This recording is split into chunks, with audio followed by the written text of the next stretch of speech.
Hello बच्चों, आप सभी को सुप्रभात, गुड मॉर्निंग, नमस्कार। स्टूडेंट्स, 11th अकाउंटेंसी में हम जनरल प्रविष्टि या जनरल एंट्री ये हम पढ़ रहे हैं और इसमें हमने जनरल एंट्री से रिलेटेड बहुत सारे क्वेश्चन किए हैं। स्टूडेंट्स, आज हम जीएसटी वस्तु एवं सेवा कर इसके बारे में पढ़ने वाले हैं और इसी से रिलेटेड कुछ क्वेश्चन भी हम करने वाले हैं। ठीक है, तो आप सभी का वेलकम है। आप लोगों को वीडियो अच्छा लगे तो आप उसको लाइक करिए, शेयर करिए और नए हैं तो सब्सक्राइब करना ना भूलिए। ठीक है, तो स्टार्ट करते हैं आज की हमारी क्लास। देखिए, माल एवं सेवा कर, जिसको अंग्रेजी में बोलते हैं गुड्स एंड सर्विस टैक्स और शॉर्ट में उसको बोला जाता है जीएसटी। हम सभी जीएसटी नाम सबने सुना है। ठीक है, अब इसका मतलब क्या होता है। अब यहाँ पर पहला एक कोटेशन लिखा हुआ है कि एक राष्ट्र एक कर। राष्ट्र मीन्स देश, एक देश एक कर। भारत में, पूरे भारत के अंदर केवल एक ही टैक्स लगता है। इनडायरेक्ट टैक्स में केवल एक ही टैक्स लग रहा है और वो टैक्स है जीएसटी। ठीक है, तो एक राष्ट्र एक कर के सिद्धांत पर भारत में 2017 में पूरे देश में एक समान कर प्रणाली अपनाने के लिए केंद्रीय बिक्री कर एवं राज्यों के द्वारा लगाए जाने वाले विभिन्न प्रकार के करों को समाप्त करते हुए वस्तु एवं सेवा कर लागू किया गया। तो ये जीएसटी के पहले केंद्र के द्वारा बहुत सारे टैक्स लगाए जाते थे और इसी प्रकार से स्टेट गवर्नमेंट के द्वारा भी अलग अलग प्रकार के टैक्स लगते थे। जैसे सेल्स टैक्स है, एक्साइज ड्यूटी है, उसके बाद में कस्टम ड्यूटी है, फिर कौन सा वैल्यू एडेड टैक्स, वैट जिसको हम बोलते हैं, वो ऐसे अलग अलग प्रकार के बहुत सारे टैक्स लगाए जाते थे। उससे जो वस्तु की जो प्राइस है वो बहुत ज़्यादा बढ़ती चली जाती थी। गवर्नमेंट ने इतने सारे टैक्स का जो कैलकुलेशन है वो अलग अलग गवर्नमेंट को भी करना पड़ता था, टैक्स भरने वाले को भी करना पड़ता था। ये सारी झंझट से दूर करके एक क्रांतिकारी कदम उठाते हुए सरकार ने इन सारे टैक्स की जगह एक ही टैक्स लागू किया और वो था जीएसटी। मानव उपभोग के लिए एल्कोहल एवं पेट्रोलियम पदार्थों को छोड़कर, जिसे संक्षेप में जीएसटी कहा जाता है, इसे लागू किया गया। मतलब अभी एल्कोहल मतलब जो वाइन है, शराब है, उसके ऊपर और पेट्रोल, इनके ऊपर जीएसटी को इसमें शामिल नहीं किया गया। इन पदार्थों को जीएसटी में शामिल नहीं किया गया। जीएसटी के लिए वस्तु एवं सेवाओं को कई वर्गों में विभाजित किया गया है। भाई, जीएसटी लगाने के लिए जो वस्तुएं और सेवाएं हैं, इनके लिए उनको कई भागों में बांटा गया है और उन पर 0% से 28% तक की टैक्स की व्यवस्था की गई है। मतलब जीएसटी जो है 0 से 28% तक लगता है।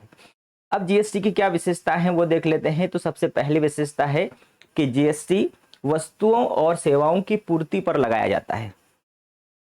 भाई, व्यापार वस्तु और सेवाओं का होता है। वस्तु मतलब हम जो भी वस्तुएं खरीदते हैं, बेचते हैं, है ना। इसी प्रकार से सेवाओं की भी खरीदी बिक्री होती है। जैसे आप आपके घर में जो टीवी में जो हम पैक डलाते हैं तो वो एक सेवा है। ठीक है, टेलीफोन, जो नेट है, इंटरनेट है, ये क्या है, सर्विसेज है ये। तो जितनी भी सर्विस होती है, सेवाएं, ये भी व्यापार के उसमें आती है। तो वस्तु और सेवाओं की पूर्ति पर लगाया जाता है। परंतु उत्पादन शुल्क अथवा सीएसटी वैट वस्तु के उत्पादन अथवा सेवाओं को देने पर लगाया जाता था। तो पहले ये वैट लगता था, अब गवर्नमेंट ने जीएसटी वस्तु सेवाओं की पूर्ति पर लगाया जाता है। दूसरी विशेषता है इनपुट कर, जो प्रत्येक स्तर पर चुकाया गया है उसका क्रेडिट मूल्य वृद्धि के प्रत्येक स्तर पर मिलेगा। अतः उत्पादन के प्रत्येक स्तर पर कर केवल मूल्य वृद्धि पर चुकाया जाएगा। तो यहाँ पर जैसे व्यापारी ने, अब यहाँ पर दो प्रकार का टैक्स हो गया। जैसे व्यापारी माल खरीदेगा तो वह टैक्स चुकाएगा, मतलब उसको इनपुट जीएसटी हम बोलेंगे। और वो जब माल बेचेगा, उसने उपभोक्ता को माल बेचा, तो जिसको भी माल बेचा गया उससे वो टैक्स वसूल करेगा। यदि उसको अधिक मूल्य पर बेचेगा तो अधिक टैक्स मिलेगा, और वो अधिक टैक्स मिलेगा और इधर उसने जो टैक्स भरा है, इन दोनों का समायोजन किया जाएगा, उससे एडजस्टमेंट होगा। मतलब उसने जो टैक्स वसूला है उससे उसने जो टैक्स भरा है उसका पूर्ति हो जाएगी, और यदि एक्स्ट्रा होगा तो वो गवर्नमेंट को भरना होगा। फिर है क्रय के समय चुकाया गया जीएसटी संपत्ति होता है। जैसे उसने माल खरीदा और खरीदते समय उसने जो टैक्स चुकाया वो उसके लिए एक प्रकार की संपत्ति है। अब संपत्ति क्यों है, क्योंकि संपत्ति इसलिए है क्योंकि ये टैक्स उसको मिलने वाला है। जैसे मान लो मैंने 50,000 का माल खरीदा, या फॉर एग्जाम्पल 1,00,000 रुपए का माल खरीदा जिस पर 18% जीएसटी चुकाया, तो मैंने 18,000 रुपए का जीएसटी चुका दिया, मतलब माल खरीदा और 18,000 का जीएसटी पैड किया। अब ये मेरे लिए 18,000 रुपए, ये मेरे लिए संपत्ति कैसे होगा? संपत्ति उसको बोला जाता है कि ये 18,000 मुझे मिलने वाला होगा या मेरा होगा तो संपत्ति है। इसको संपत्ति क्यों माना है? अब यही 1,00,000 रुपए का माल जब बेचूंगा मैं, तो इस 1,00,000 रुपए के माल पर मैं जब 1,00,000 रुपए का माल किसी सामने वाले व्यक्ति को, दूसरे व्यापारी को बेचूंगा, तो उस पर मुझे 18% जीएसटी रिटर्न मिलने वाला है, वसूलूंगा मैं उससे, सामने वाले से। तो 18% जो जीएसटी, 1,00,000 का 18%, 18,000 जीएसटी मुझे वापस मिल गया। इसका मतलब इधर जो मैंने 18,000 जीएसटी भरा था, वो 18,000 जीएसटी मैंने सामने वाले को, जिसको माल बेचा, उससे वसूल लिया, तो ये बराबर हो गया। मतलब यहाँ पर जो क्रय के समय हम जीएसटी पेड कर रहे हैं वो हमारे लिए क्या है? वो असेट्स है, वो हमारी संपत्ति है। ठीक है, और इसीलिए क्रय के समय चुकाया गया जीएसटी संपत्ति होता है, क्योंकि उसे विक्रय के समय प्राप्त जीएसटी से पूरा किया जा सकता है। अभी मैंने जो आप लोगों को बताया। ठीक है, अब हम जीएसटी के प्रकार, टाइप्स ऑफ जीएसटी देखते हैं। तो 3 प्रकार का जीएसटी लगाया जाता है। नंबर 1, जीएसटी में सबसे पहला आता है सीजीएसटी। सीजीएसटी मतलब central goods and service tax, केंद्रीय वस्तु एवं सेवा कर, जो गवर्नमेंट के अकाउंट में, केंद्र सरकार के खाते में जाता है। दूसरा जीएसटी होता है एसजीएसटी, मतलब state goods and service tax, राज्य वस्तु एवं सेवा कर। जो भी जीएसटी वसूला जाएगा उसमें 2 प्रकार के, जैसे मान लो 18%, अभी मैंने बताया था कि 1,00,000 रुपए का माल मैंने खरीदा और मैंने 18% जीएसटी चुकाया, तो उसमें 9% सेंट्रल गवर्नमेंट को, मतलब सीजीएसटी, और 9% स्टेट गवर्नमेंट का, मतलब राज्य सरकार का रहेगा। इस प्रकार से टैक्स एक ही रहेगा 18%, लेकिन जो पैसा है, टैक्स का पैसा, केंद्र सरकार और राज्य सरकार दोनों को बराबर बराबर बट जाएगा वो। और इसीलिए 2 प्रकार के जीएसटी होते हैं, एक CGST central goods and service tax, और दूसरा SGST state goods and service tax. अब स्टेट में क्या होता है कि जैसे राज्य है, और दूसरे कौन से होते हैं? केंद्र शासित प्रदेश होते हैं, यूनियन टेरिटरीज होती है।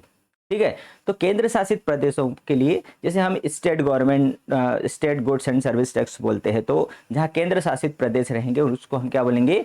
यूजीएसटी बोलेंगे। यूटीजीएसटी मतलब union territory goods and service tax. ठीक है, उनके लिए केंद्र शासित या केंद्रीय सीमा वस्तु एवं सेवा शुल्क। और तीसरा प्रकार आता है, अब 2 प्रकार देख लिए, सीजीएसटी, एसजीएसटी, और तीसरा आता है आईजीएसटी। आईजीएसटी मतलब integrated goods and service tax, एकीकृत वस्तु एवं सेवा कर। अब ये एकीकृत या इंटीग्रेटेड या आईजीएसटी हम किसको बोलेंगे? क्या होता है कि जैसे सीजीएसटी और एसजीएसटी कब लगेगा? जब एक ही स्टेट के अंदर माल खरीदा जाएगा और उसी स्टेट के अंदर माल बेचा जाएगा। जैसे मध्य प्रदेश के व्यापारी ने मध्य प्रदेश के ही व्यापारी को माल खरीदा या बेचा, तो उस कंडीशन में सीजीएसटी और एसजीएसटी ये लगेगा। मतलब 18% मान लो, मैंने मान लो 1,00,000 रुपए का माल इंदौर के व्यापारी से खरीदा, ठीक है, या इंदौर के व्यापारी ने भोपाल के व्यापारी से 1,00,000 रुपए का माल खरीदा, तो एक खरीदने वाला दूसरा बेचने वाला, 1,00,000 पर 18% जीएसटी लगा, तो उस पर 9,000 रुपये सेंट्रल गवर्नमेंट को जाएगा सीजीएसटी, और 9,000 रुपये राज्य सरकार को जाएगा, मतलब वो एसजीएसटी। क्लियर? तो ये जब राज्य के अंदर ही खरीदा जाएगा, बेचा जाएगा, उस पर सीजीएसटी और एसजीएसटी लगता है, और ये दोनों केंद्र सरकार राज्य सरकार में बढ़ जाता है। अब ऐसे हर एक राज्य के लिए लागू होगा। राजस्थान के अंदर राजस्थान में ही खरीदा, उसी के अंदर बेचा, महाराष्ट्र में ही खरीदा, उसी के अंदर बेचा, गुजरात में ही खरीदा, गुजरात के अंदर बेचा, तो ये सीजीएसटी और एसजीएसटी लागू होता है। अब तीसरा आता है आईजीएसटी। आईजीएसटी मतलब integrated goods and service tax. अब ये क्या होता है? स्टेट के बाहर, है ना, एक राज्य से दूसरे राज्य को माल बेचा जाए या दूसरे राज्य से एक राज्य में माल खरीदा जाए, तो उस समय आईजीएसटी लगेगा। और ये आईजीएसटी सीधा सीधा पूरा टोटल 18% मान लो, 1,00,000 रुपए का माल मैंने गुजरात से खरीदा, तो इस पर IGST लगेगा और ये IGST 18% जो है पूरा केंद्र सरकार के अकाउंट में जाएगा और केंद्र सरकार फिर राज्य को अपना हिस्सा देगी। मतलब यहाँ पर पूरा पैसा 18% गवर्नमेंट केंद्र सरकार के अकाउंट में चला जाएगा और फिर केंद्र सरकार उसमें से स्टेट का हिस्सा देगी। तो IGST जब एक स्टेट से दूसरे स्टेट में माल खरीदा जाए, बेचा जाए, अंतरराज्यीय होगा व्यापार, उस समय क्या होगा, IGST लगाया जाएगा। ठीक है, तो ये 3 प्रकार के टैक्स हमने देख लिए, CGST, SGST और IGST। जैसे देखो, CGST एक ही राज्य के अंदर भेजे गए माल तथा सेवाओं पर लगाया जाता है। SGST अथवा UTGST भी एक ही राज्य के अंदर भेजे गए माल तथा सेवाओं पर लगाया जाता है। IGST तब लगाया जाता है जब माल तथा सेवाओं को एक राज्य से दूसरे राज्य में भेजा जाता है। ठीक है, अब यहाँ पर IGST में कुछ पॉइंट्स दिए गए, बारीक जो पॉइंट्स से देख लेते हैं। माल एवं सेवाओं का आयात तथा निर्यात अंतरराज्यीय पूर्ति माना जाता है। जैसे अभी मैंने देखा बताया कि एक राज्य से दूसरे राज्य में जब व्यापार होगा तो उस पर हम IGST लगाएंगे। फिर आपको एक प्रश्न खड़ा होगा कि सर जब अंतरराष्ट्रीय व्यापार होगा, एक देश से दूसरे देश में माल आयात होगा, दूसरे देश से हम माल आयात करेंगे तो आयात है, दूसरे देश को माल भेजेंगे तो निर्यात होगा। तो ये जो आयात निर्यात को भी हम किस में मानेंगे, उसको भी हम IGST में शामिल करेंगे, मतलब अंतरराष्ट्रीय को भी हम अंतरराज्य की तरह मानेंगे। अतः इन पूर्तियों पर IGST लागू होगा, पहला पॉइंट। दूसरा पॉइंट, CGST तथा SGST कर की निर्दिष्ट दरों पर आधा आधा लगाया जाता है। जैसे मान लो अभी बताया था मैंने 18% है तो 9% CGST और 9% SGST लगाया जाएगा। ठीक है, क्लियर यहाँ तक कि GST क्या होता है, GST के प्रकार हमने देख लिए। अब ये GST क्यों लगाया गया गवर्नमेंट के द्वारा, नंबर 1, इसका उद्देश्य क्या है, या लेखांकन उद्देश्य के लिए GST का वर्गीकरण किया है कि भाई जब हम अकाउंट लिखेंगे तो उसका क्लासिफिकेशन किस प्रकार से किया जाएगा। तो सबसे पहला होता है इनपुट CGST और SGST। इनपुट का मतलब आप जब माल खरीद रहे हो उस समय आप जो टैक्स चुका रहे हो वह इनपुट GST कहलाता है, और आप जब माल बेच रहे हो उस समय जो GST होता है वह आउटपुट GST कहलाता है। आपको बस इतना ध्यान रखना है। आपने जब माल खरीदा, क्रय के साथ इनपुट GST लिखेंगे, और आप जब माल बेच रहे हो तो विक्रय के साथ आउटपुट GST लिखा जाएगा।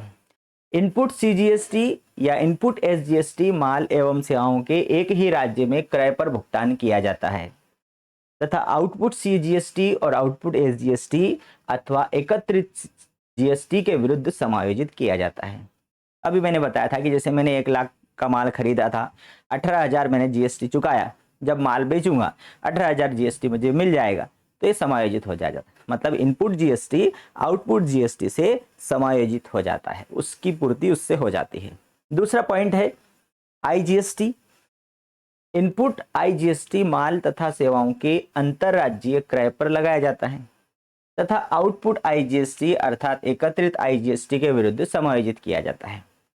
जैसे आप गुजरात से माल खरीदेंगे तो IGST चुकाएंगे, इसी प्रकार से आप महाराष्ट्र को माल बेचेंगे तो उस पर आपको IGST प्राप्त हो जाएगा। तो आपने गुजरात में टैक्स भरा, वो आप महाराष्ट्र से जो टैक्स वसूल करेंगे उससे वो समायोजित हो जाएगा। तो ये इनपुट और आउटपुट होता है।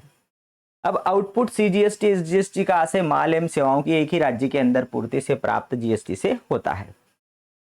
अब यहाँ पर IGST या आउटपुट IGST माल एवं सेवाओं की अंतरराज्यीय बिक्री पर प्राप्त किया जाता है। माल एवं सेवाओं के क्रय अथवा पूर्ति पर भुगतान किया गया इनपुट CGST या इनपुट SGST को संपत्ति माना जाता है यदि वह प्राप्त GST के विरुद्ध समायोजित किया जा सके। तो आपको जितना GST प्राप्त हुआ वो यदि आपने भुगतान किए GST से आप समायोजित कर लेते हैं तो वो आपके लिए संपत्ति है। जैसे अभी मैंने बताया था कि आपने 18,000 का GST चुकाया और बेचते समय आपने 18,000 वसूल कर लिया, तो ये आपके लिए संपत्ति हुआ। माल एवं सेवाओं के क्रय पर भुगतान किए गए GST जिसे एकत्रित GST के विरुद्ध समायोजित किया जा सके उसे संबंधित खाते में डेबिट किया जाता है। जैसे मैंने क्रय खाता डेबिट, तो क्रय खाते के साथ में इनपुट GST लिखा जाता है। माल एवं सेवाओं के क्रय अथवा पूर्ति पर भुगतान किया गया इनपुट को लागत माना जाता है यदि उसे एकत्रित GST के विरुद्ध समायोजित नहीं किया जा सके। यदि उसको आप समायोजित, मान लो मैंने 18,000, 1 लाख का माल खरीदा, 18,000 रुपये मैंने जीएसटी चुकाया। अब जब मैंने माल बेचा तो उसको मुझे 80,000 रुपये में बेचना पड़ा, तो मुझे उस पर 1 लाख पर 18,000 की जगह मुझे जो टैक्स है वो कम मिला, 16,000 का ही टैक्स मिला मुझे। तो 16,000 का टैक्स यदि मुझे मिल रहा है और मैंने 18,000 चुकाया है, तो ये 2,000 है, ये उसकी माल की लागत में जुड़ जाएगा। माल एवं सेवाओं के ऐसे क्रय अथवा पूर्ति पर भुगतान किए जीएसटी को उस खाते में डेबिट किया था जहां ऐसा लेन देन डेबिट किया गया है। ठीक है, तो ये सभी उसके रूल्स रेगुलेशन है, जो कि अभी हम जब जैसे देखिए उसकी जो जनरल प्रविष्टि है जब करेंगे तो और समझ में आ जाएगा। जब वस्तु खरीदते समय या सेवा के लिए जीएसटी का भुगतान किया जाए। आपने वस्तु खरीदी, ठीक है, अब हम मेन पॉइंट पर आ गए, जनरल एंट्री कैसे करेंगे। आपने जैसे वस्तु खरीदी या माल खरीदा, तो आप क्या लिखते हो, परचेस अकाउंट डेबिट, नगद खरीदोगे, चेक के माध्यम से खरीदोगे तो टू बैंक या टू कैश अकाउंट, क्लियर, या उधार खरीदोगे तो टू वेंडर्स अकाउंट या लेनदार का खाता, क्लियर। क्रय खाता डेबिट, रोकड़ खाते से या बैंक खाते से या लेनदार के खाते से, ये होता है जनरली। हम ऐसे जनरल प्रविष्टि करते हैं और ऐसे ही करना है। अब जीएसटी के मामले में क्या होगा कि आपको क्रय के साथ में क्या लिखना है, जीएसटी पैड, जीएसटी पैड, या इसको हम बोलते हैं इनपुट जीएसटी बोलते हैं। जीएसटी पैड अकाउंट डेबिट भी होगा। जैसे मान लो मैंने 1 लाख रुपए का माल खरीदा जिस पर 18% जीएसटी लगा, ठीक है, तो 1 लाख रुपए का क्रय के सामने लिखूंगा 1 लाख, और जीएसटी पैड 18% जीएसटी मतलब 18,000 जीएसटी चुकाया, और मैंने नगद खरीदा तो नगद के सामने लिखूंगा क्रेडिट में 1,18,000 रुपए। यदि प्रश्न में अलग अलग बोला गया है कि इनपुट सीजीएसटी 9%, एसजीएसटी 9%, तो हम यहाँ पर जीएसटी पेड की जगह लिख देंगे इनपुट जीएसटी 9,000 और इनपुट एसजीएसटी 9,000, मतलब इनपुट सीजीएसटी 9,000, इनपुट एसजीएसटी 9,000, ऐसे टोटल 18,000 आ जाएगा। इसी प्रकार से बेचते समय हम क्या करते हैं, नगद बेचा तो रोकड़ खाता डेबिट विक्रय खाते से, या कैश अकाउंट या बैंक अकाउंट, या जो debtors account debit to sales account. अब इसके साथ में फिर जीएसटी लगेगा, आप बेचेंगे तो वसूल करेंगे, जब पैसा मिलता है तो क्रेडिट होता है, ठीक है, तो जीएसटी कलेक्टेड अकाउंट, मतलब आपने जीएसटी संग्रहित किया तो जीएसटी कलेक्टेड अकाउंट क्रेडिट हो जाएगा, ठीक है। तो ये दो प्रकार की जो प्रविष्टियां हैं कि जब हम माल खरीदेंगे तो जीएसटी डेबिट होता है, आप जब माल बेचोगे तो विक्रय के साथ जीएसटी लिखा जाता है। इतना ध्यान रखना आपको, इधर क्रय के साथ जीएसटी लिखेंगे और उधर विक्रय के साथ जीएसटी लिखेंगे, वो पेड कहलाता है क्रय के साथ, और विक्रय के साथ कलेक्टेड कहलाता है।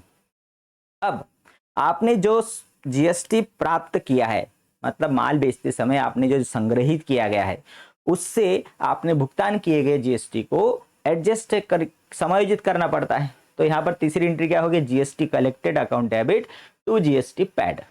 आपने मान लो 18,000 का जीएसटी चुकाया था, वो अपने संग्रहित जीएसटी से बराबर कर दिया, ठीक है। और दूसरी बात, यदि मान लो आपने 18,000 पेड किया था और आपने 20,000 का टैक्स वसूल कर लिया, क्योंकि कोई भी व्यापारी लागत मूल्य से कम मूल्य पर कभी माल नहीं बेचता।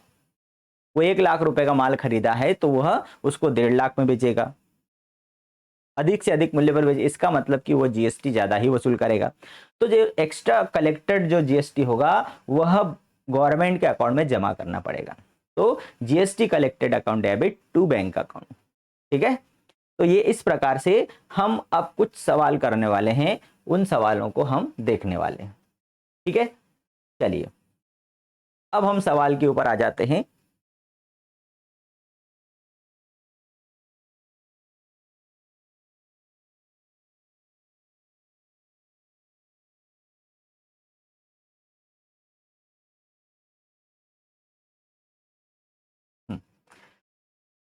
हाँ,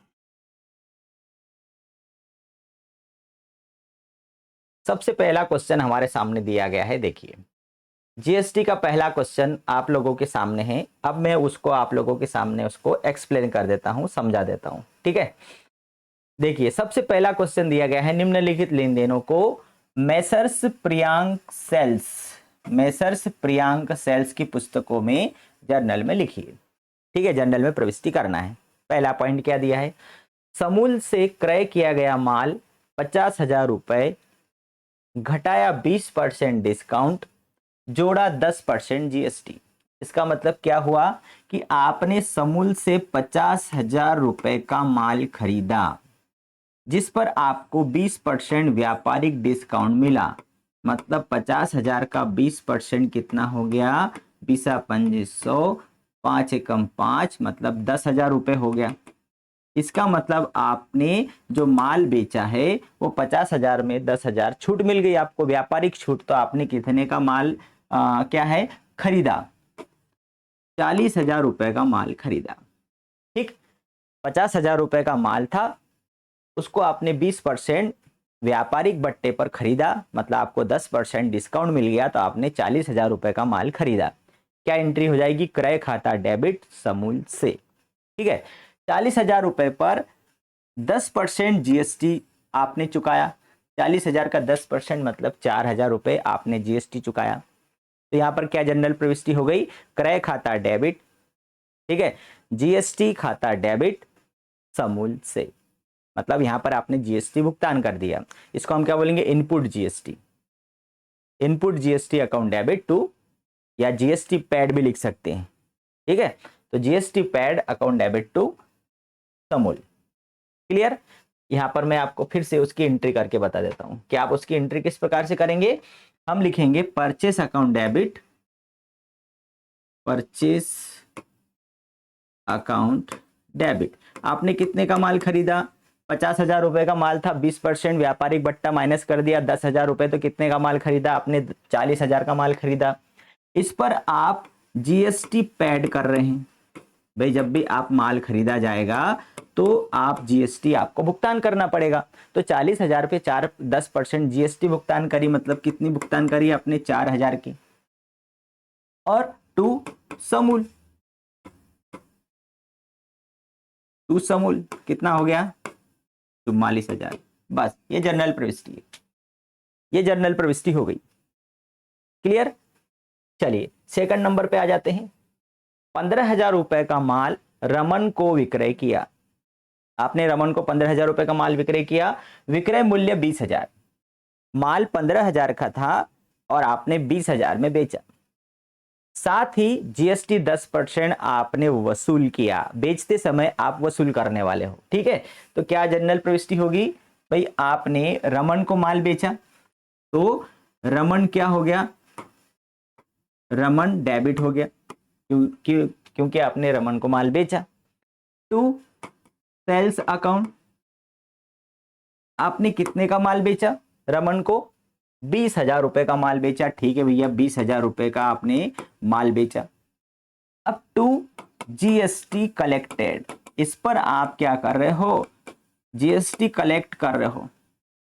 20,000 का 10% जीएसटी मतलब 2,000 रुपए आप उससे जीएसटी वसूल कर रहे हो, मतलब टोटल आपने माल उसको 22,000 रुपए में बेचा।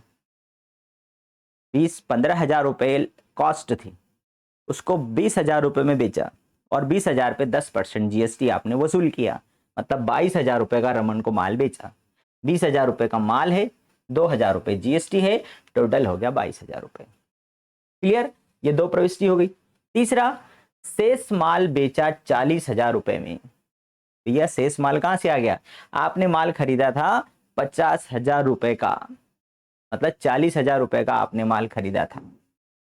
ठीक, उसमें से आपने 15,000 रुपए का माल बेच दिया, 15,000 का माल बेच दिया ना, तो कितने का बचा, 25,000 रुपए का माल बचा।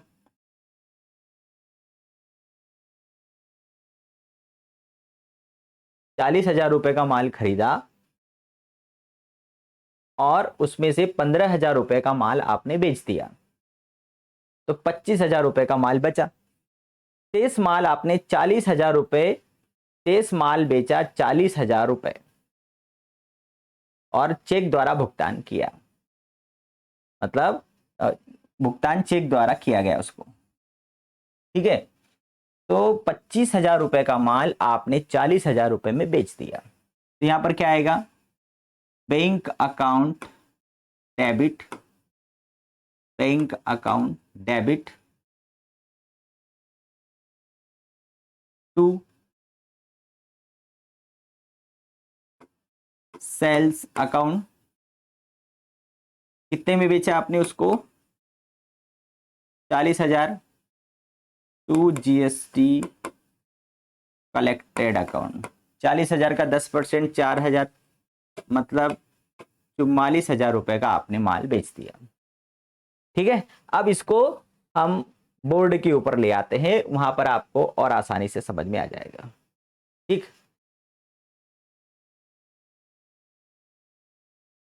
तो तरीके से करते हैं क्योंकि थोड़ा सा तभी समझ में आएगा आपको।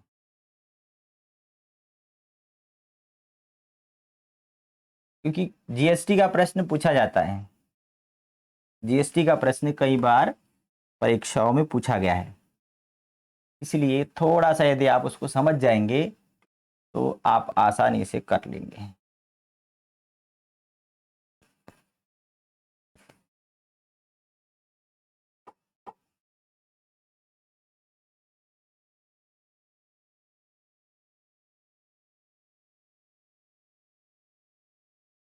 जर्नल एंट्रीज, डेट,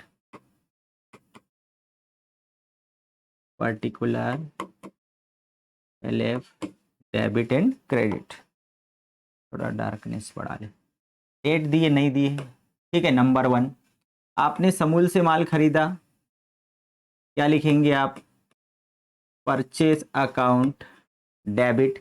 कितने का माल खरीदा, देखिए समूल से आपने 50,000 रुपए का माल खरीदा और 20% डिस्काउंट आपने लिया, मतलब 20,500, 10,000 रुपए का डिस्काउंट, मतलब 50,000 रुपए का माल, 10,000 रुपए का व्यापारिक डिस्काउंट, इसका मतलब आपने 40,000 रुपए का माल खरीद लिया। तो यहाँ पर लिखेंगे 40,000 रुपए। ठीक है, अब इस 40,000 रुपए के ऊपर आप जीएसटी चुका रहे हैं, तो जीएसटी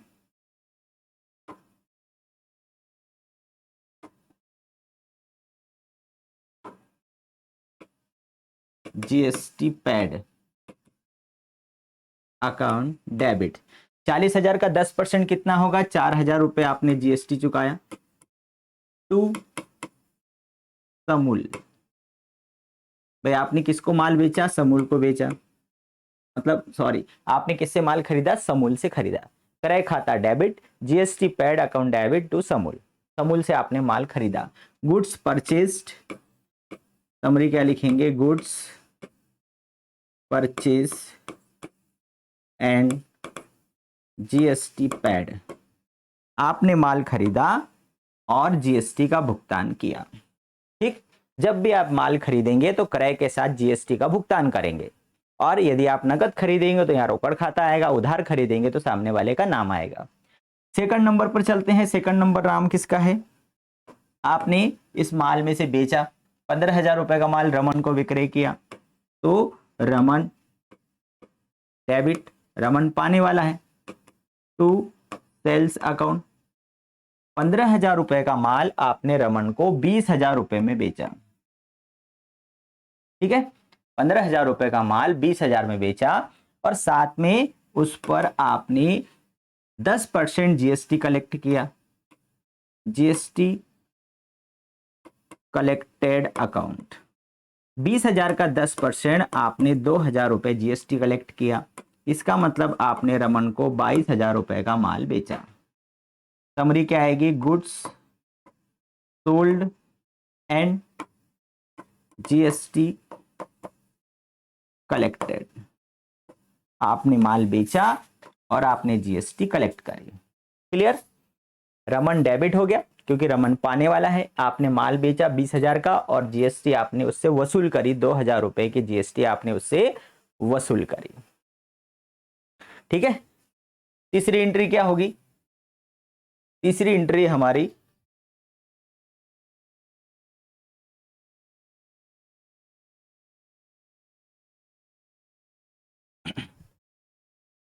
शेष माल बेचा। अब देखिए आपने यहां पर कितने का माल खरीदा था, आपने 40,000 रुपए का माल खरीदा था। ठीक है, उसमें से आपने 20,000 रुपये का माल, 15,000 रुपये का माल बेच दिया, सॉरी 15,000 रुपये की लागत का माल बेच दिया, बचा आपके पास 25,000 रुपये। 25,000 रुपये के माल को आप 40,000 रुपये में बेच रहे हैं, ठीक है। 40,000 रुपये में आपने माल बेच दिया, तो आपको क्या मिल रहा है? चेक से आपने भुगतान प्राप्त किया तो बैंक का अकाउंट डेबिट, बैंक का अकाउंट डेबिट, और टू सेल्स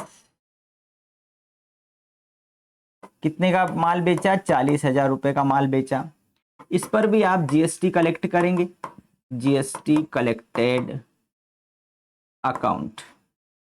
40,000 का 10% जीएसटी मतलब 4,000 रुपये, तो टोटल आपने बैंक में कितना पैसा प्राप्त किया? 44,000। Goods sold and GST collected, ठीक है। आपने माल बेचा, बैंक से चेक से प्राप्त किया, और कितने का बेचा? 40,000 का माल, और 4,000 रुपये आपने जीएसटी कलेक्ट किया, ठीक है। अब हम यहां पर क्या करने वाले हैं? अब हम यहां पर करने वाले हैं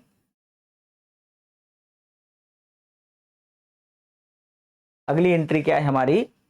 वो है शेष माल हो गया, दे तिथि पर जीएसटी को सरकारी खाते में जमा कर दिया, ठीक है। दे तिथि आ गई, मतलब आपने माल खरीद भी लिया, आपने माल बेच भी दिया। अब पहले तो आपको क्या करना है कि आपने जितना जीएसटी पेड किया है उतना जीएसटी आपको समायोजित करना पड़ेगा, ठीक है। जितना जीएसटी आपने पेमेंट किया है उतना जीएसटी आप समायोजित करेंगे।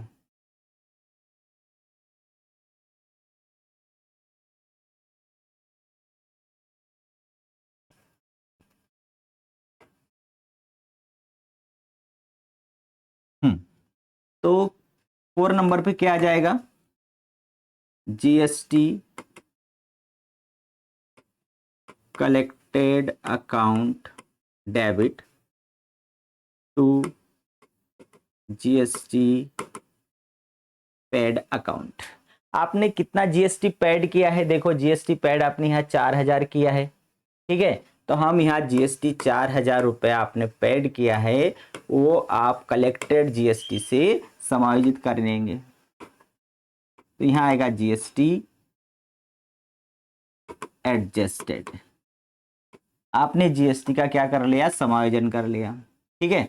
अब अगला पॉइंट आता है कि भैया आपने जीएसटी जितना संग्रहित किया था, जितना वसूल किया था, उसमें से आपने जितना पेड किया वो तो समायोजित कर लिया, मतलब 4,000 का जीएसटी भुगतान किया था, तो 4,000 आपने कलेक्शन में से उसको संग्रह कर लिया। अब पहले तो यदि मैं यहाँ पर आपको थोड़ा सा एक रफ कार्य बताऊं कि जीएसटी कलेक्टेड मतलब आपने कितना संग्रहित किया? 2,000 रुपये यहाँ संग्रहित किया, 4,000 रुपये यहाँ संग्रहित किया, मतलब 2,000 प्लस 4,000 इज इक्वल टू 6,000 रुपये आपने संग्रहित किया। और आपने पेड कितना किया? तो आपने 4,000 रुपये जीएसटी पेड किया है, ठीक है। इसका मतलब आपके पास अब जो बचा हुआ है वो कितना है? 6,000 रुपये कलेक्ट में से 4,000 रुपये आपने भुगतान किया, 2,000 रुपये आपके पास बचा हुआ है। अब ये 2,000 रुपये, ये जीएसटी जो बचा हुआ है ये आपने एक्स्ट्रा लोगों से वसूल किया है, ये आपको गवर्नमेंट के अकाउंट में जमा करना है। तो क्या एंट्री होगी? GST collected account debit to bank account. Government के अकाउंट में आपको ये 2,000 रुपये जमा करना पड़ेगा। गवर्नमेंट के अकाउंट में ये 2,000 रुपये आपको क्या करना पड़ेगा? जमा करना पड़ेगा। जीएसटी पैड यहां पर आ जाएगा समरी, जीएसटी पैड, ठीक। इस प्रकार से ये हमारा पूरा जो क्वेश्चन है ये कंप्लीट हो जाता है। खरीदते समय क्रय के साथ में जीएसटी लिखे जाएगा, जीएसटी पेड होगा। बेचते समय विक्रय के साथ जीएसटी कलेक्टेड लिखा जाएगा। लास्ट में आप जितना आपने पेड किया है वो कलेक्शन में से एडजस्ट कर देंगे और जो बचा हुआ पैसा आप गवर्नमेंट के अकाउंट में क्या कर देंगे, जमा कर देंगे। GST collected account debit to bank account. 2,000 रुपये जो है वो आपने गवर्नमेंट के अकाउंट में क्या कर दिए, जमा कर दिए। ये है जीएसटी से रिलेटेड जनरल प्रविष्टि। आई होप आपको समझ में आ गया होगा। नहीं आए तो आप एक बार और इसको देख लेना। आगे और एक और क्वेश्चन हम देखते हैं, ठीक है। निम्नलिखित व्यवहारों के लिए रोजनामचा लिखिए, ठीक है। चलिए यहां पर और हम इसको समझते हैं। एक टेक्सटाइल मिल वस्त्र निर्माण हेतु 20,000 रुपए का धागा नगद खरीदती है। एक टेक्सटाइल मिल कंपनी है जो कपड़ा बनाने के लिए 20,000 रुपए का धागा खरीद रही है। उसने कितने का माल खरीदा, क्रय कितने का किया, 20,000 रुपए का क्रय किया और 4% जीएसटी चुकाया। मतलब 20,000 रुपए का खरीदा और 4% जीएसटी, मतलब 800 रुपए का जीएसटी भी चुकाया। तो क्रय खाता debit, GST paid account debit to cash account. दूसरा है टेक्सटाइल मिल अपने उत्पाद को पोशाक निर्माता को 50,000 रुपए में बेचती है और अपना जो कपड़ा है टेक्सटाइल मिल वो सामने वाले को कितने में बेच रही है, 50,000 रुपए में, और उससे 8% जीएसटी वसूल कर रही है। तो 50,000 का 8% 2,000 रुपए, 2,000 रुपए वसूल कर रही है। टेक्सटाइल मिल भुगतान किए गए जीएसटी, वसूल किए गए जीएसटी के अंतर की राशि जीएसटी विभाग में जमा कर देती है। ठीक है, वेरी सिंपल है और अच्छा क्वेश्चन है। यहां पर भी हम कितनी प्रविष्टि होगी, 4 एंट्री हम करेंगे। ठीक है, चलिए कोशिश करेंगे हम कि एक ही पेज में हम इसको चारों को शामिल कर ले आपको, ताकि अलग से अगले पेज में न जाना पड़े। तो ये क्वेश्चन आप लोग जब तक मन से नहीं करेंगे, मतलब आपको इसके बाद में घर पर इसकी प्रैक्टिस करना पड़ेगी, तभी आपको ये समझ में आएंगे। विदाउट प्रैक्टिस आपको डाउट क्लियर नहीं होंगे। ठीक है, आप लोग बार बार एक जीएसटी का क्वेश्चन आता है क्वार्टरली, हाफ ईयरली, इसमें कहीं पर भी आपको बिल्कुल जीएसटी का क्वेश्चन मिलने वाला है। जर्नल एंट्रीज,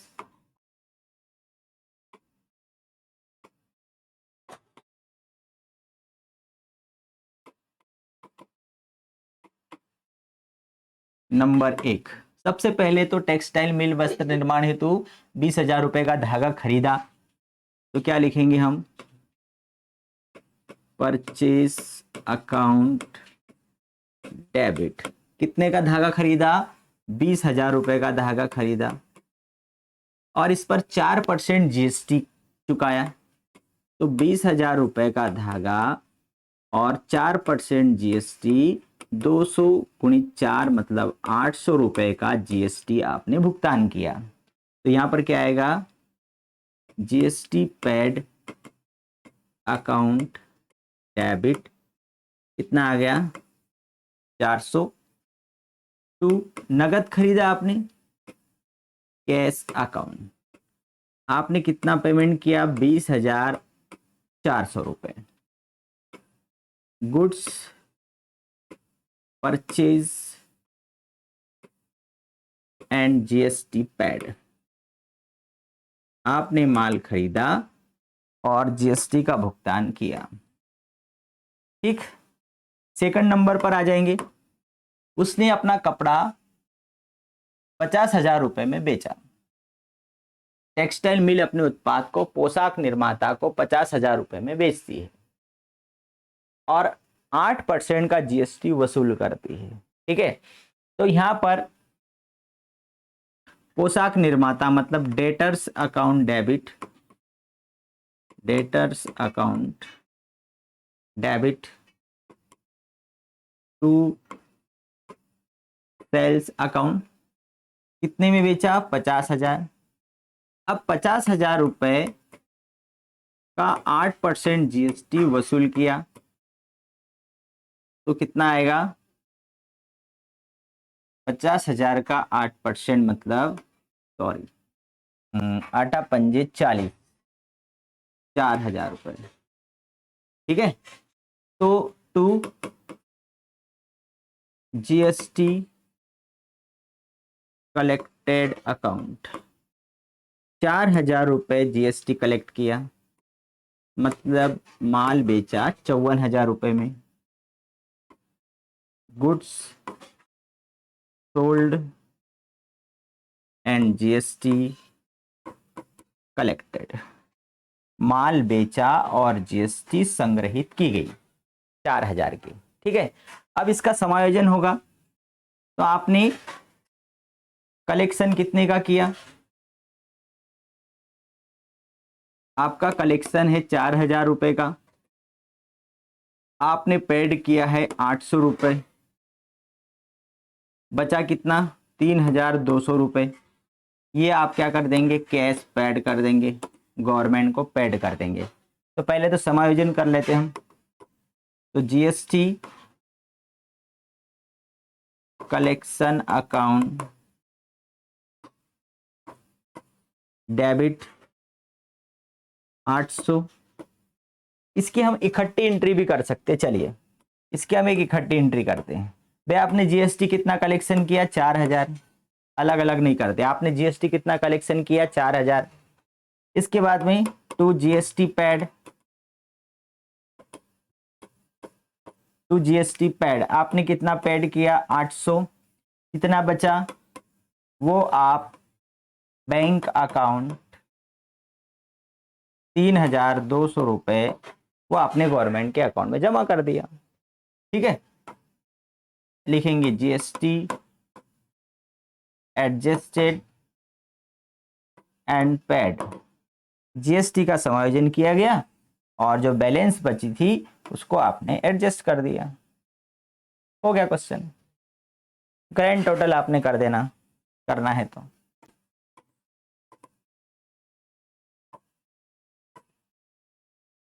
बीस 1,400, 54,000, 50, 20, 70, 74, 78, 78,400 और इधर भी 78,400। बस ये हो गया क्वेश्चन कंप्लीट। Very simple. बस ऐसे छोटे छोटे क्वेश्चन आप लोगों को एग्जाम में आएंगे। ये तो बहुत ही बढ़िया क्वेश्चन है, मतलब ये तो बहुत ही अच्छा क्वेश्चन है। आप लोगों को मतलब परीक्षा में इस टाइप का क्वेश्चन ही आएंगे। क्रय आपने किया, उसके साथ जीएसटी पेड किया, आपने माल बेचा, उसके साथ आपने जीएसटी संग्रहित कर लिया, फिर जीएसटी कलेक्शन, आपने जितना भी जीएसटी कलेक्शन किया वो डेबिट कर दो, जितना पेड किया है वो क्रेडिट कर दो, जो बचा हुआ है वो आप भुगतान कर दो। ठीक है, चलिए ये दो क्वेश्चन हो गए हमारे। अब एक और क्वेश्चन देखते हैं हम, तीसरा क्वेश्चन देख लेते हैं। ठीक, तीसरा क्वेश्चन है अनुदीप की पुस्तकों में जनरल प्रविष्टि कीजिए। अनुदीप की पुस्तकों में जनरल प्रविष्टि अब यहाँ पर दिया है, उन्होंने अलग अलग दिया है कि सीजीएसटी अलग लगाइए, एसजीएसटी अलग लगाइए, फिर आईजीएसटी अलग लगाइए। दिल्ली से, दिल्ली में खरीदा, दिल्ली से अलग स्टेट से खरीदा गया है। हम सीधे सीधे हम उसको जनरल प्रविष्टि में पहुंच जाते हैं। ठीक है, तभी हमको क्लियर होगा वो।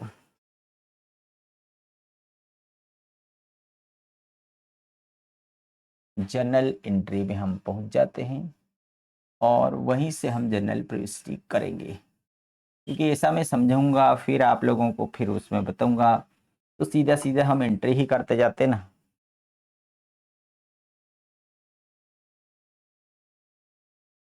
ये 3 क्वेश्चन मैं बता रहा हूं, ये 3 क्वेश्चन में सब आ गया है ना। ये जो 3 क्वेश्चन मैं बता रहा हूं, ये 3 क्वेश्चन के अंदर जीएसटी से रिलेटेड सारे क्वेश्चन आ गए। आप कोई सा भी क्वेश्चन आप उठा के करेंगे तो आपको कहीं कोई समस्या नहीं आने वाली। LF, debit and credit, journal entries. Number 1, थोड़ा इसको पतला कर देते हैं। चलिए इसको भी हम बड़ा कर लें क्वेश्चन को हमारे, ताकि दिख जाए हमको। दिल्ली इधर आपको क्वेश्चन भी दिखेगा, दिल्ली में कांता से 2 लाख रुपए का माल क्रय किया। दिल्ली में कांता से 2 लाख रुपए का माल क्रय किया। ठीक है, अब यहां पर हमारे सामने जो क्वेश्चन है बुक के अंदर, इसका एड्रेस बताया क्या?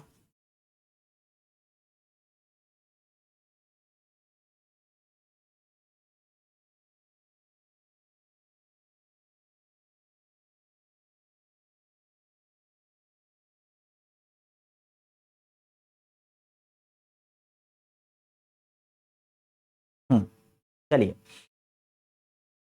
दिल्ली में कांता से 2 लाख रुपए का माल क्रय किया, सीजीएसटी और एसजीएसटी। मतलब यहाँ क्लियर ये दिख रहा है कि भाई सीजीएसटी और एसजीएसटी दिया गया है। इसका मतलब ये हुआ कि एक ही राज्य के अंदर माल खरीदा गया और एक ही राज्य के अंदर माल बेचा गया। ठीक है, मतलब हमें स्पष्ट लिख दिया है कि सीजीएसटी 9% लगाना है और एसजीएसटी 9% लगाना है। तो दिल्ली में कांता से 2 लाख रुपए का माल क्रय किया गया, तो पहली वाली एंट्री क्या आएगी हमारी? Purchase account debit. ठीक है, अब यहां पर हमें input CGST, input CGST account debit, input SGST account debit to Kanta. ठीक, अब हमने यहां पर जीएसटी पैड जो लिखते थे, जीएसटी पैड को 2 भाग में बांट दिया, इनपुट सीजीएसटी और इनपुट एसजीएसटी। अब यहां पर कितने का माल खरीदा आपने? 2 लाख रुपए का माल खरीदा। यहां हमने लिखा 2 लाख रुपया। 2 लाख रुपए का 9% कितना होगा? वो होगा 9 दूनी 18। ठीक है, तो ये 18,000 सीजीएसटी और 18,000 एसजीएसटी, टोटल हो जाएगा 2,36,000 रुपए। ठीक, समरी आएगी goods purchase and GST paid. आपने माल खरीदा और जीएसटी का भुगतान किया। क्रय खाता डेबिट, इनपुट जीएसटी खाता डेबिट, इनपुट सीजीएसटी खाता डेबिट, इनपुट एसजीएसटी खाता डेबिट टू कांता। कांता से आपने माल खरीदा, तो 2 लाख का माल था, 9% सीजीएसटी लगा 18,000, 9% एसजीएसटी लगा 18,000 और टोटल हो गया 2,36,000। दूसरा, राजस्थान से 1 लाख रुपए के माल का क्रय किया और उस पर आईजीएसटी लगा है 12%। ठीक है, तो आप यहां पर माल खरीद रहे हैं। जब भी आप माल खरीदोगे, इसका मतलब आप क्या करोगे? जीएसटी पैड ही करोगे। परचेस अकाउंट डेबिट, कितने का माल खरीदा? 1 लाख रुपए का माल खरीदा और उसके ऊपर input IGST account debit. 1 lakh रुपए का 12% कितना हो गया? 12,000 रुपए। और किससे खरीदा आपने? राजस्थान से माल खरीदा है, तो टू कैश अकाउंट। तो यहां पर कुछ नहीं लिखा है, मतलब 1,12,000 रुपए का। तो यहां पर आ जाएगा goods purchase and GST paid. आपने माल खरीदा और जीएसटी का भुगतान कर दिया। क्लियर? क्रय खाता 1 लाख रुपए से माल खरीदा और इस पर आईजीएसटी 12%, 1 लाख का 12% कितना हो गया? 12,000। तो ये इनपुट, जब भी क्रय हम करेंगे तब इनपुट आएगा उसके साथ, इनपुट आईजीएसटी 12%। फिर पंजाब में सुधीर को 1,50,000 रुपए का माल बेचा। पंजाब में सुधीर को 1,50,000 का माल बेचा और 18% आईजीएसटी बेचा है। ठीक है, बेचा है। किसको बेचा? सुधीर को। यहां लिखेंगे सुधीर, भाई नाम आ रहा है ना, तो Sudhir debit to sales account. कितने का माल बेचा सुधीर को आपने? 1,50,000 का माल बेचा। अब उस पर आउटपुट आउटपुट मतलब यहाँ पर आप जीएसटी कलेक्ट कर रहे हैं, बेचते समय कलेक्ट करेंगे, उसको हम आउटपुट बोलते हैं। Output IGST, output IGST account कितना है? 18%, मतलब 15,000, 1,50,000 का 18% कितना होगा? 18 18 पंजे 90, 18 एकम 18, 19 20 27, ठीक है। तो 27,000 रुपये आपने जीएसटी कितना कलेक्ट किया? 27,000, मतलब 1,77,000 रुपये का आपने सुधीर को माल बेचा। 1,50,000 का माल है और 27,000 रुपये आपने जीएसटी उस पर लगाया, 177। तो यहाँ जाएगा goods, goods sold and GST charge, आपने उसके ऊपर जीएसटी चार्ज किया। इसके बाद 4 नंबर पर आ गया, रेलवे यातायात व्यय 10,000 रुपये का भुगतान, सीजीएसटी एसजीएसटी लगा। रेलवे यातायात व्यय मतलब ट्रांसपोर्ट एक्सपेंसेस अकाउंट डेबिट कितना है? 10,000 का। उस पर इनपुट, इनपुट सीजीएसटी, इसी प्रकार से input SGST to cash account. अब 10,000 के ऊपर 9% मतलब 10,000 का 9% कितना होगा? 900 रुपये, ठीक है। तो ये 900 सीजीएसटी, 900 एसजीएसटी और 9 दूनी 18, मतलब 11,800। आपने जो रेलवे यातायात के लिए कितना भुगतान किया? 10,000, उस पर 9% आपको जीएसटी लगे 1,800 रुपये, ये हो गया 11,800। इसलिए तो कोई भी व्यक्ति बिल नहीं लेता, क्योंकि बिल मतलब आप सीधा मान लो आपने गोल्ड खरीदा, 1,00,000 का गोल्ड खरीदा, उसके ऊपर 18% जीएसटी, मतलब 18,000 रुपये आपको एक्स्ट्रा देना पड़ेगा, 1,18,000 रुपये। तो इसलिए कोई भी व्यक्ति जैसे कोई महंगी चीज खरीदता है तो उसका बिल नहीं लेता। यदि आप बिल लोगे तो सामने वाला दुकानदार आपसे जीएसटी वसूल करता है, तो कोई भी व्यक्ति एक्स्ट्रा पैसा नहीं देना चाहता। फिर है आगे, इधर आ जाते हैं। ये जीएसटी कलेक्टेड और जीएसटी पेड, जो मैंने पहले उसमें बताया था कि जहां पर अलग अलग नहीं लिखा हो वहां पर हम पेड एंड कलेक्टेड लिख करके ऐसा क्वेश्चन को हम कर सकते हैं। लेकिन जहां अलग अलग दे रहा है कि भाई इनपुट और आउट, ये कितना लग रहा है, सीजीएसटी इतना परसेंट, एसजीएसटी इतना परसेंट, तो वहां पर हम उसको अलग अलग करके ही दिखाएं। तो वहां पर क्रय करते समय इनपुट जीएसटी और विक्रय करते समय आउटपुट जीएसटी होता है, ठीक।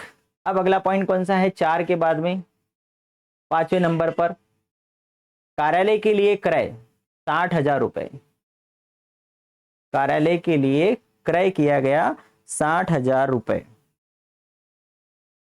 तो कितने नंबर पर है? 5 नंबर पर है। ऑफिस परचेज अकाउंट डेबिट, और उसके ऊपर कार्यालय के लिए आपने क्रय किया 9% जीएसटी है। Input CGST account debit, input SGST account debit to cash account. 60,000 का है, 60,000 का 9% कितना होगा?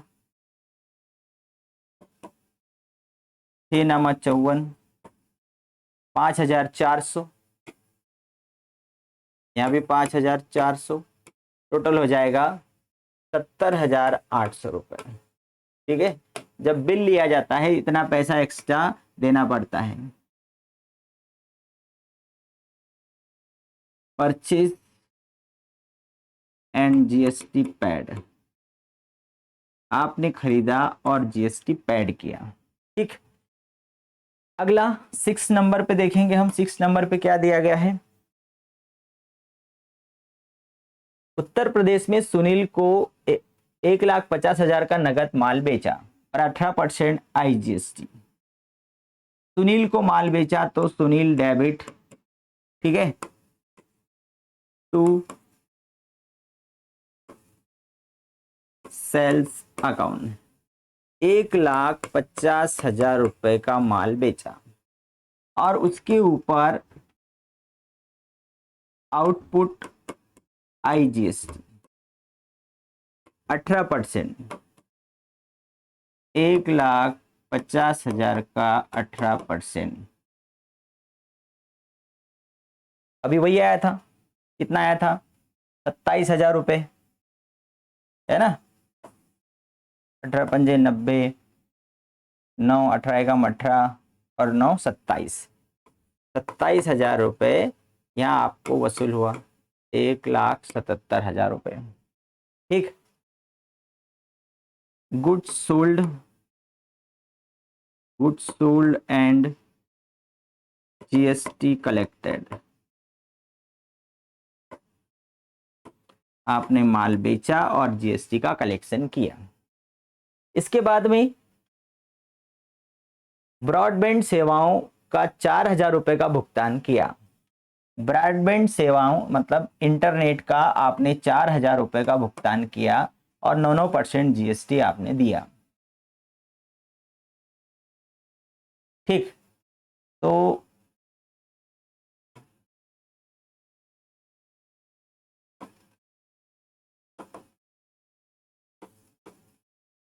Broadband services account debit,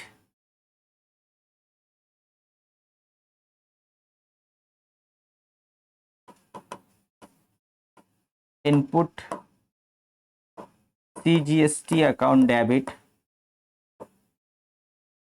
input SGST account debit to cash account. 4,000 है, 4,000 का 9% कितना होगा? 9 चौक 36, 360 रुपये सीजीएसटी, 360 रुपये एसजीएसटी, 36 दूनी 72, 720, 4,720 रुपये। ठीक है, तो सर्विस चार्ज पैड, आपने जो भी सर्विस चार्ज है वो पैड किया। ठीक है, तो ये यहां तक हमने कि ब्रॉडबैंड सेवाओं का आपने भुगतान किया। तो जो भी आप क्रय करेंगे उस समय भी जीएसटी पैड करेंगे, तो इनपुट सीजीएसटी, इनपुट एसजीएसटी कहलाता है। आप जब माल बेचेंगे तो उसको आपको आउटपुट सीजीएसटी, एसजीएसटी आपको मिलता है। फिर दिल्ली में राजेश से माल खरीदा, दिल्ली में ही आपने राजेश से माल खरीदा। अब यहाँ पर हम थोड़ा सा इसको आगे बढ़ा देते हैं, इनको थोड़ा नीचे ले आते हैं, क्योंकि अभी हमारा क्वेश्चन चलने वाला है। क्वेश्चन को इधर ले आते हैं, फिर हम इसको नीचे ले आएंगे। ओह शिट,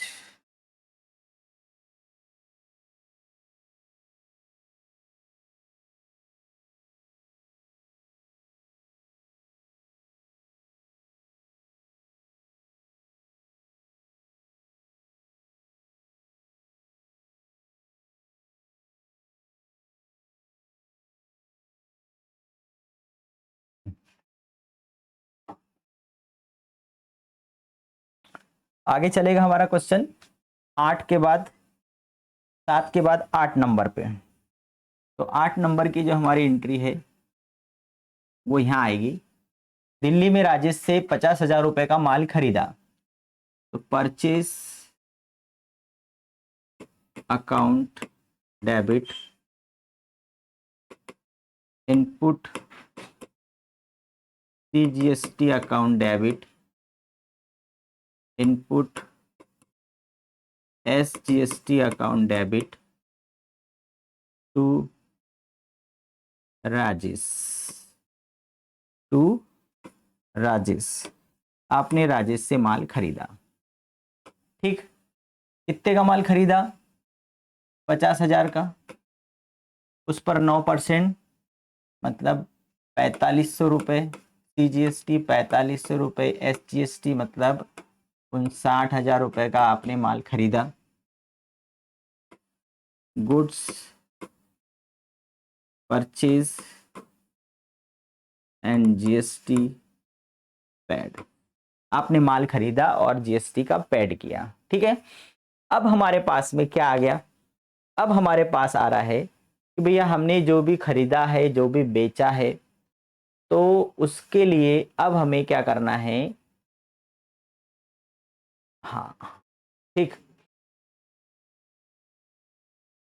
अब हमें समायोजन करना है, एडजस्ट करना है कि भाई जो CGST है और SGST है। तो सबसे पहले तो हम यहाँ पर लिखेंगे इनपुट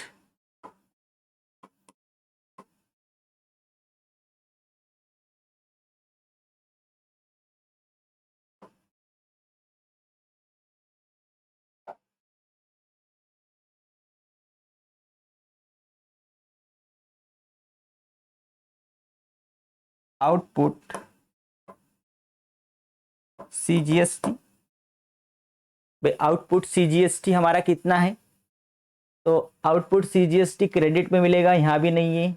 हाँ, यहाँ IGST है, के बाद में यहाँ भी नहीं है, यहाँ भी नहीं है, यहाँ पर भी नहीं है, यहाँ भी नहीं है, यहाँ भी नहीं है। ठीक है, मतलब आउटपुट CGST आपका नहीं है।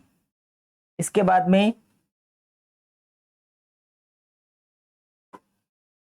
आउटपुट SGST, तो आउटपुट SGST भी नहीं है। यदि CGST नहीं है तो आउटपुट SGST भी नहीं है आपका। अब इनपुट, चलिए साथ में हम आउटपुट IGST भी देख लेते हैं।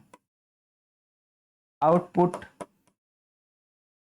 IGST, आपका आउटपुट IGST भी आपको क्रेडिट में मिलेगा। यहाँ भी क्रेडिट में नहीं है, यहाँ भी क्रेडिट में नहीं है। यहाँ पर है 27,000, यहाँ भी नहीं है, यहाँ भी नहीं है, यहाँ पर भी नहीं है, यहाँ पर है 27,000, 27 और 27 54,000 रुपये।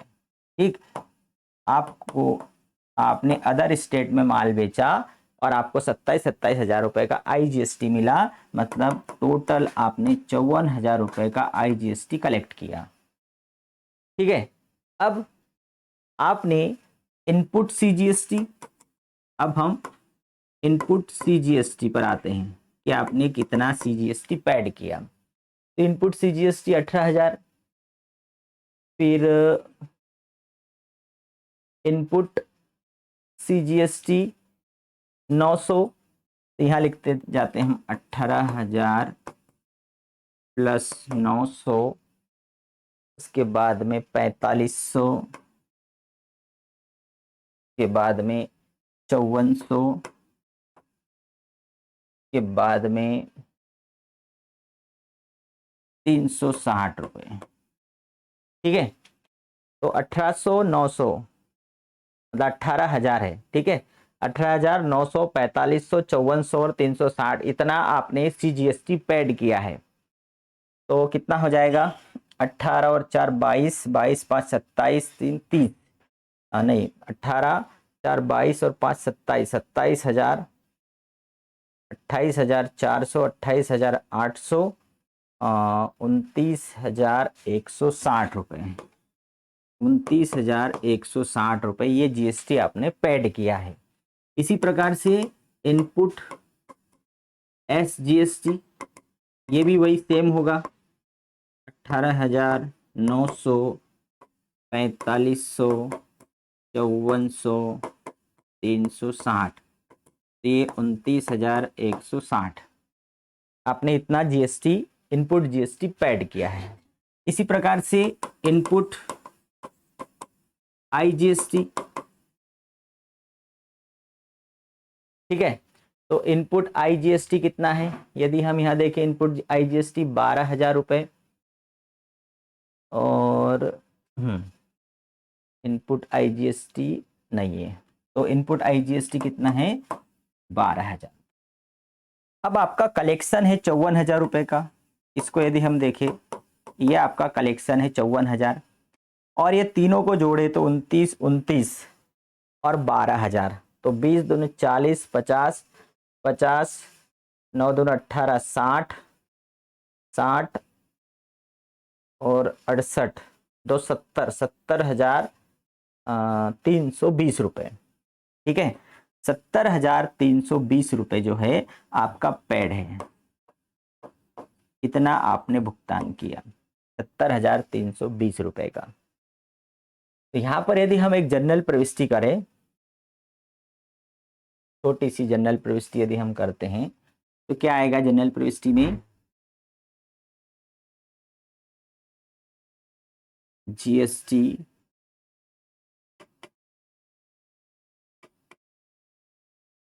Collected account debit. आपका कलेक्शन कितना हुआ 54,000 रुपये का। ठीक है, टू GST पेड अकाउंट कितना है 70,320। कितना आपका पेड हुआ, तो 70,320 माइनस 54,000 रुपये, तो कितना आएगा 70,320 और 54,000 रुपये, 6,320 रुपये। तो ये जो 6,320 रुपया है ये आप गवर्नमेंट से वसूल करेंगे या फिर आपको रिकवरी मिलेगी। ठीक है, क्योंकि आपने पेड किया है और कलेक्शन आपका कम हुआ है, तो इसको आप क्या लिखेंगे, कैश अकाउंट डेबिट। कितना है 6,320 रुपये। तो GST एडजस्टेड। ठीक है, ये तीसरी वाली जो एंट्री इस प्रकार से होगी, क्योंकि जैसे मान लो GST का कलेक्शन ज़्यादा होता और GST भुगतान कम होता तो आपको एक्स्ट्रा राशि बैंक गवर्नमेंट को देना पड़ती। इसी प्रकार से आपने पेमेंट ज़्यादा किया है, कलेक्शन आपका कम हुआ है, तो गवर्नमेंट आपको जो रिकवरी है वो आपको वापस होगी। तो ये 6,320 रुपये की जो रिकवरी है वो आपको वापस मिलेगी गवर्नमेंट से। ये इस प्रकार से GST से रिलेटेड जो क्वेश्चन है वो आज हमने किया। अभी इसके पहले वाले जो दो क्वेश्चन बहुत आसान लगे होंगे, तीसरा क्वेश्चन आपको लगा होगा, क्योंकि यहाँ पर क्या है, इनपुट और आउटपुट। जब माल खरीदा जाता है तो इनपुट, और उसमें भी दो प्रकार के, CGST और SGST, दो प्रकार की होती है। आउटपुट में भी CGST SGST होता है, और इसी प्रकार से IGST में भी इनपुट और आउटपुट होता है। ठीक है, तो इसको आप एक बार ध्यान से देखेंगे, ये वाला कैलकुलेशन भी देखेंगे, कैलकुलेशन के बाद समायोजन की प्रविष्टि देखेंगे तो आपको ये समझ में आ जाएगा। ठीक है, इसको आप 2-4 बार आप देखना, समझना, उसके बाद आप करना। ठीक, अगले वीडियो में फिर मिलते हैं, तब तक के लिए गुड बाय।